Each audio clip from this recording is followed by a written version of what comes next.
Grievance Party's contention is that a strong America in the world is bad. America itself is corrupt and evil. America has sold out its heritage for a pittance of goods. That America can only regain its heritage by basically destroying itself. So Ben Shapiro just dropped a bombshell about foreign chaos agents infiltrating American social media, specifically targeting young men with anti-American propaganda. We're talking about documented Russian and Chinese operatives working with American influencers to destabilize our country from within. Let's break this down. We got to talk about the fact that there are these influencers who are talking largely to young men, but they are clearly also mirroring perspectives that are anti-American, really mirroring perspectives that are and being used by foreign figures in order to promote radical anti-Americanism. One of these people is a guy named Sneeko.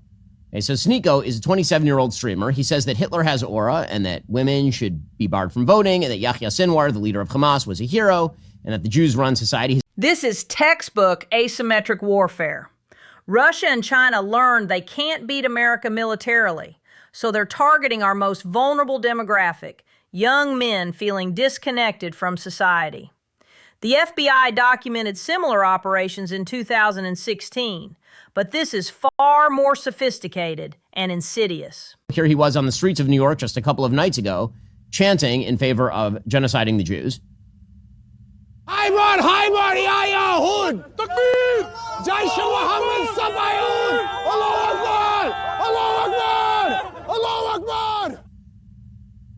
So why am I bringing this up? Because there are a lot of young people who watch this person and treat this person with seriousness. And he recently did a podcast with two figures who are foreign figures who are openly advocating for the demise of American power internationally. What's terrifying is how successful this strategy has been.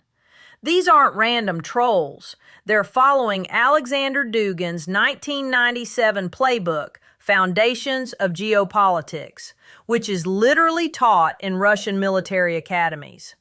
The goal is American collapse through internal division. That'd be Alexander Dugin, who is a propagandist on behalf of Vladimir Putin, and a professor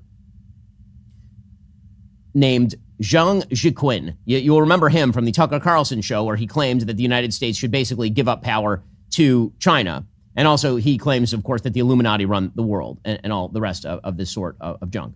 Dugin isn't just some academic. He's Putin's chief ideologist, architect of modern Russian expansionism. The fact that Tucker Carlson platformed Zhang Jiqin shows how bipartisan this infiltration is. When mainstream conservatives promote Chinese professors advocating American surrender, we have a serious problem. Well, Alexander Dugin and this Chinese professor, Zhang, they've been making this case, again, throughout sort of right-wing manosphere podcastistan. And it does demonstrate the extent to which foreign influences really have grabbed a foothold. It's amazing. Many of the people claiming foreign influence on President Trump are themselves acting as agents of foreign influence for propagandists of actual foreign regimes. It's pretty incredible, actually. The irony is staggering. Democrats spent years obsessing over Trump-Russia connections, while actual Russian agents were building influence networks through podcasters and streamers. Targeting influencers is brilliant. They reach millions without traditional media gatekeepers or editorial oversight. Why is America rotten? By the way, America's rotten because of, wait for it, it's Protestantism. It is a kind of eschatological heresy. And that is the problem, metaphysical problem of American people. So when you try to get to the roots, your roots are rotten from the very beginning. Okay, so again, he says that it is Calvinism that's rotten from the very beginning. Protestantism, you can see the op happening in real time. Okay, the attack on Protestantism is an attack on, by the way, the fundamental nature of the United States. This attack on Protestantism is pure psychological warfare. Russian Orthodoxy positions itself as true Christianity, while Protestant America is painted as heretical. It's designed to make Americans reject the very foundations that built our prosperity and freedom. When people say that America is a Christian country, that's true, but America also happens to be rooted in a particular form of Christianity, a particular form of Protestant Christianity. which is what Dugin is attacking here. And then Dugin, of course, lumps together atheism and progressivism with the Enlightenment, which would be to say, America's founding. Dugin's creating a false choice. Either embrace medieval authoritarianism or accept godless progressivism. But America's founders proved you can embrace both faith and reason. This binary thinking is exactly how foreign actors turn Americans against their own heritage. Okay, so I'm just going to point out that the Enlightenment is what has led to the vast enrichment of humanity since about the year 1800. And you can look at it on the charts, exponential, explosive economic growth since that period. Again, that is not an anti-religious point. You can absolutely be, as I am, an observant religious person and also believe in the fundamental principles of enlightenment, like the power of human reason. The data is overwhelming. Global GDP per capita was stagnant for millennia until Enlightenment principles took hold around 1800. Since then, exponential growth lifted billions from poverty. Foreign adversaries want Americans to reject the very ideas that created modern prosperity. And of course, Dugin then goes on and he claims that President Trump and, wait for it, the Christian Zionists are the Antichrist. Again, you're hearing much of this sort of rhetoric mirrored on Tucker Carlson's show recently. Dugin targets the Trump-Israel alliance because it represents everything Russia opposes: American global leadership and democratic allies containing authoritarian expansion. Notice how American commentators now echo Moscow's talking points about Christian Zionism being somehow anti-Christian. They're seeding chaos. And you have chaos agents in the United States who are mirroring this because they're trying to blackpill the United States. I talked yesterday about the difference between the American exceptionalists and the grievance party of both sides. And it's very, very real. It's very, very real. Alexander Dugin and this weird streamer, Sneeko, and Professor Zhang are all saying the same thing as Hassan Piker. They're all saying the same thing. It is Alexander Dugin who wrote in 1997. This grievance party strategy is genius. It doesn't matter if you're far left or far right, as long as you hate America.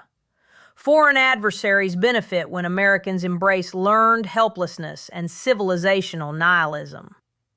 Blackpilling serves Moscow and Beijing perfectly. It's, quote, of the utmost importance to launch a geopolitical chaos in the domestic life of the United States, to encourage all kinds of separatism and ethnic, social, and racial conflicts by supporting all kinds of dissident movements, extremist groups, racist and sectarian ones, who will destabilize the domestic political process of the United States. At the same time, we will support the isolationist tendencies in American politics, even if this isolationism is being implemented through the frame of the original Monroe Doctrine. That quote is from Dugin's Foundations of Geopolitics, required reading in Russian military academies since 1997. Look around. Ethnic conflicts, separatism, isolationism. We're living through his exact blueprint. The goal isn't conquering America. It's making America irrelevant. So again, no, that's legitimately what they are trying to do. And then, of course, he argues, quote, all the content of modernity is Satanism and degeneration. When Dugin calls modernity Satanism, he's not making a theological argument. He's attacking the entire Western liberal order. Russia needs Americans to reject democracy, capitalism, and individual rights to justify Putin's authoritarian alternative. Here's Professor Zhang Jiqin, who is the Chinese half of this toxic alliance, claiming that the alternative to American hegemony is Eurasian unity. Eurasia, by the way, is a term that Dugin loves. Eurasia is the idea that essentially Europe should be dominated by Russia and China should dominate Asia, and the two of them will hold hands into the future together. Eurasian unity is just code for Russian-Chinese global domination. It's literally the 1930s spheres of influence model. Authoritarian powers carving up the world while America retreats. The fact that American influencers promote this geopolitical surrender is breathtaking. China, Russia, with their friends in America, like the Sneekos, and yes, like the Tucker Carlsons, who, by the way, is named by Dugin as an ally. They're linking hands across the aisle with people like Hassan Piker. The left, by the way, has decided that Hassan Piker is the new hero. Ezra Klein, who, again, I'm so disappointed in Ezra as a person, just as a normal, rational human being, for his defense of Hassan Piker. It's crazy. Hassan Piker defends legitimate terrorist groups, like full-scale genocidal terrorist groups. But Ezra Klein found a way to defend him in the New York Times. The horseshoe theory is real here. Foreign influence successfully created a far-left, far-right alliance against American interests. When Ezra Klein defends Hassan Piker in the New York Times, he's legitimizing the same anti-American messaging that serves Moscow and Beijing. Among them, that America deserved 9/11, that his favorite flag is Hezbollah's, that a liberal Zionist is akin to a liberal Nazi. But to focus only on those comments is to miss so much more that Piker has said and believes. Wow. Well, I mean, if you are, in favor of 9/11, and your favorite flag is that of a terrorist group, and you defend Hamas, I mean, we have to give you a full hearing here. There's a difference between legitimate political disagreement and basic civilizational loyalty.